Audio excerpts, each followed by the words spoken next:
What's up, YouTube? It's time for a review of the new Trivium record, The Sin in the Sentence, out this past Friday, October 20th. This is a fun one to do because Trivium are one of a few bands where you really can't tell me shit.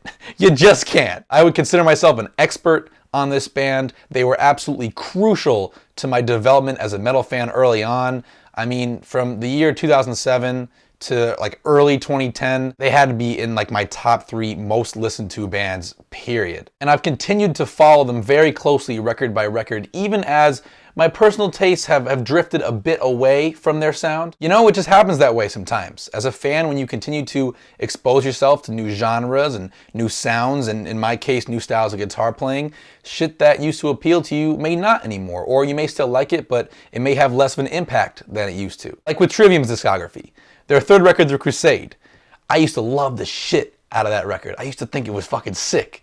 You ask me now, if you ask me now what I thought of The Crusade, I would definitely reverse course on it and say that at best, it was a real spotty identity crisis in the band's catalog. And then even with Trivium records like Shogun and Ascendancy, which I still do really enjoy to this day, they don't have that same that they had to me in 2008. But all that being said, what has made matters really confusing for me as a fan recently is the band's last 2 albums. There was 2013's Vengeance Falls, which to me just felt a bit dry, a bit stale, a bit uninspired. And then more recently there was 2015 Silence in the Snow, in which the band really went for this more stripped down, more melodic, more old school metal sound, and in the process made probably my least favorite Trivium record to date. Although I will always say, and ironically it was Trivium who helped shape this philosophy of mine, it is always better and always more interesting to hear a band try something new than stick with the stale status quo that was Vengeance Falls. So I definitely saluted them for giving this sound a try, even though some of the execution may have fell a bit short. But here's the thing, these last couple records have made me feel so confused as a fan, because now I can't tell if either the band has just been putting out music of a slightly declining quality, or have I just simply been outgrowing their sound in general? So with this new record, The Sin in the Sentence, which for all intents and purposes has already been established as at the very least a stylistic return to form, that's the burning question at the heart of this review. These last 6 years, was it just that Trivium's music that they were putting out wasn't as good? Or is it just that their music in general simply doesn't do it for me anymore for whatever reason? I've been hoping that listening to this new, more aggressive record would finally answer that question for me. And it did.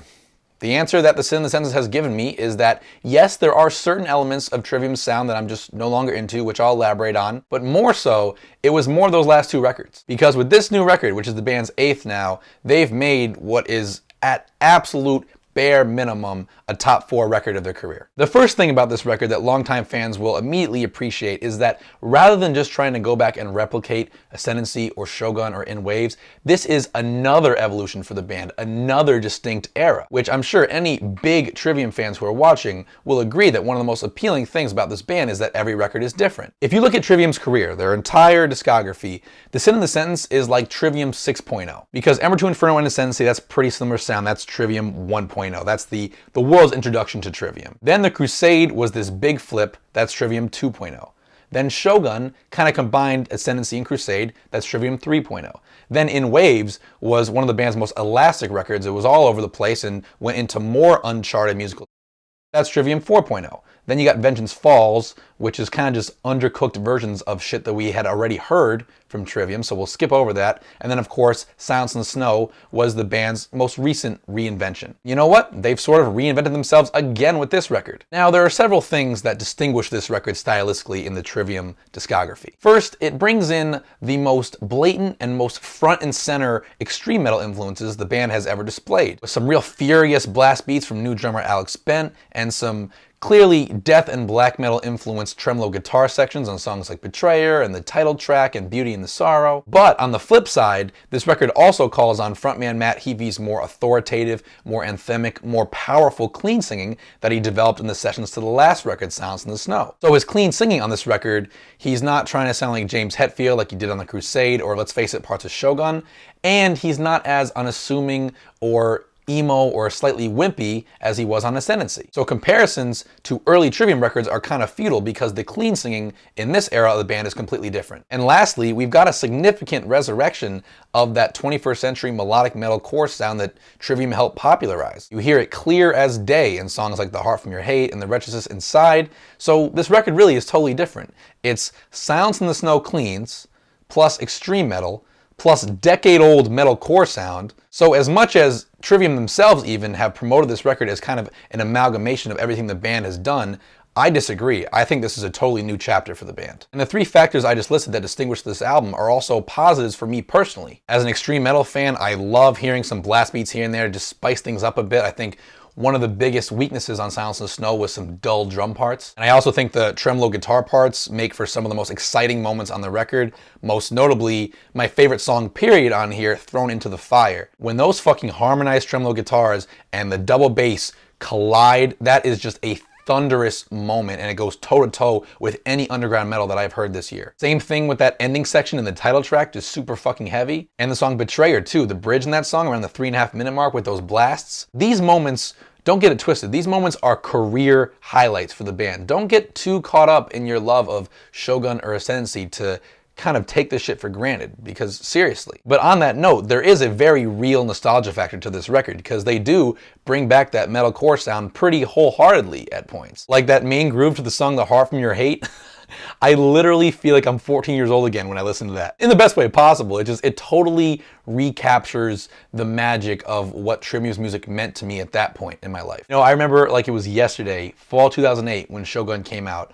My life was absolutely fucking miserable in every conceivable way except for that record, which was my whole world at the time. I remember the weather was very much like it is now. You know, that record came out at the very end of September that year, so it was that beautiful October weather that we have here in New England. And I remember going to school at the time, sitting on the bus, sitting in class, walking through the hallways, and just that record was what got me through it. And then I'd come home and I'd practice the songs on guitar. And you know, hearing a song like The Heart From Your Hate just really takes me back to that. And I think it's going to have that effect for a lot of Trivium's older fans. And a quick side note on The Heart From Your Hate, it's got a really cool lyrical concept. It's apparently inspired by this true story of this Japanese-American soldier who was fighting for America in World War II, while his family back home were in a Japanese internment camp, because this is World War II. We hated the Japanese. And just the whole concept of this song is like, what will it take for the US to not see me as the enemy? I'm literally overseas dying for these citizens, and meanwhile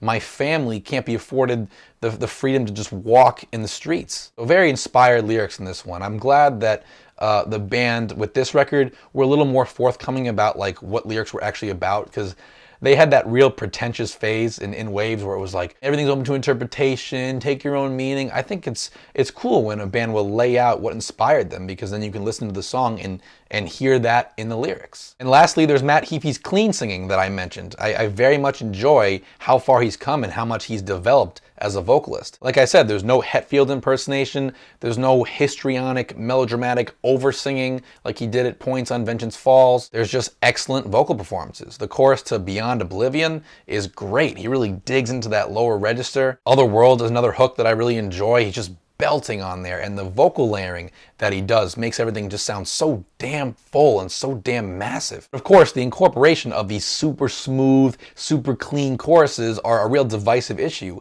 in Trivium's music. And of course, I just gave a couple examples of choruses that I like, and I'll also salute the title track and Thrown Into the Fire as two songs that have very natural trade-offs between the harsher stuff and the cleaner stuff, but that's not always the case. Like the song Sever the Hand has such a stark contrast between the rest of the song and the practically poppy chorus. It just makes me feel uncomfortable. It doesn't fit. It feels sort of pieced together. And of course, that extended thrash section in the middle of the song doesn't really help its case. I know the band was making a big deal in interviews about how they left that section blank and how exciting it was, because usually their impulse is to throw a bunch of shit over it. But for the modern metal listener, the reason that so many bands like to spice sections like that up is because it feels kind of plain and kind of understimulating. But of course, I'm getting sidetracked. The real issue with Sever the Hand is just that poppy chorus coming out of nowhere. And I know the song Betrayer is an early fan favorite from this album, but I don't really like that clean chorus either.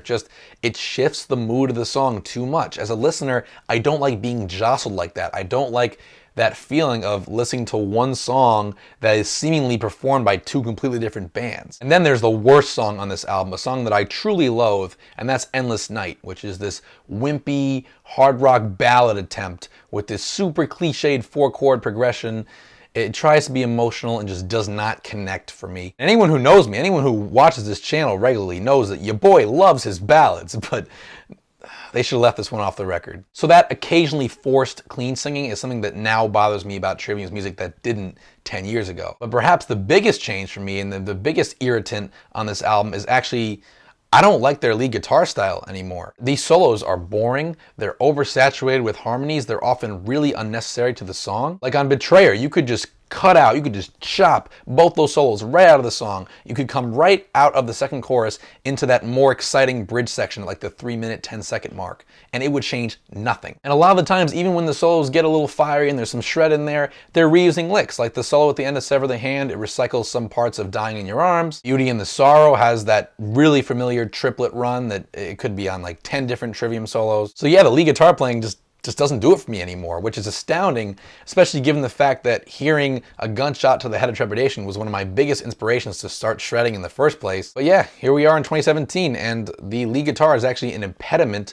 to my enjoyment of this album. I guess I'll single out that one tapping lick in the Wretchedness Inside. That's pretty cool, that adds to the song. And also the solo in The Heart From Your Hate. It's useful in that at least it stays within a previously established motif, so it doesn't just feel indulgent and out of nowhere. But all that being said, I will say that guitar-wise, they have come fucking storming back when it comes to the riffs. Holy shit, some of the riffs on this album are fucking jaw-dropping. That groovy pre-chorus to the song The Revanchist, outstanding. That middle section of Beyond Oblivion, that riff where Alex Spence blasting under it, another favorite of mine. Thrown to the Fire also has some really catchy, bendy riffs in the verses. I'd say out of every element on this album, it's the riffing where Trivium have made the most massive improvements. I'm just really impressed with how the rhythm guitars are written, how they're orchestrated, and how they just pop right out of the speakers. Which, you know, some of the credit has to go to producer Josh Wilbur, who has given the band the most explosive production of their career, which is saying a lot because Nick Raskulinecz, Jason Soikoff, these are all great sounding records when you go back in Trivium's catalog. Ascendancy,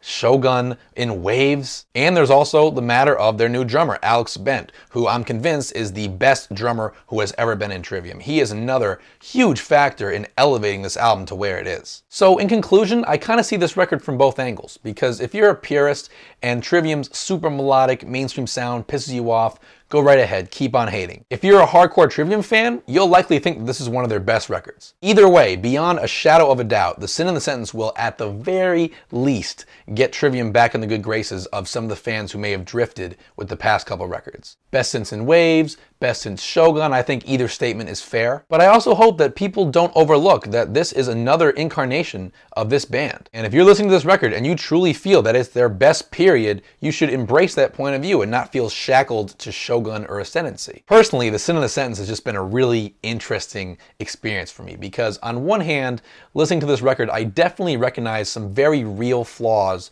to Trivium's approach, and I kind of understand why I might not be this diehard fan anymore. But on the other end, this record is one of their best, and I'd imagine a very significant moment in their career arc, because they're gonna win back fans they lost, they're probably gonna gain new fans, and people who completely gave up on the band will look at this as a second win. So overall, I'm really happy for Trivium, I'm really happy for their fans, and I look forward to what this constantly evolving band has in store next. The Sin in the Sentence gets a 7 out of 10 from me. As always, thanks so much for watching. Be sure to subscribe, leave a comment, or shoot me a message so we can continue to talk music, and I'll see you guys soon.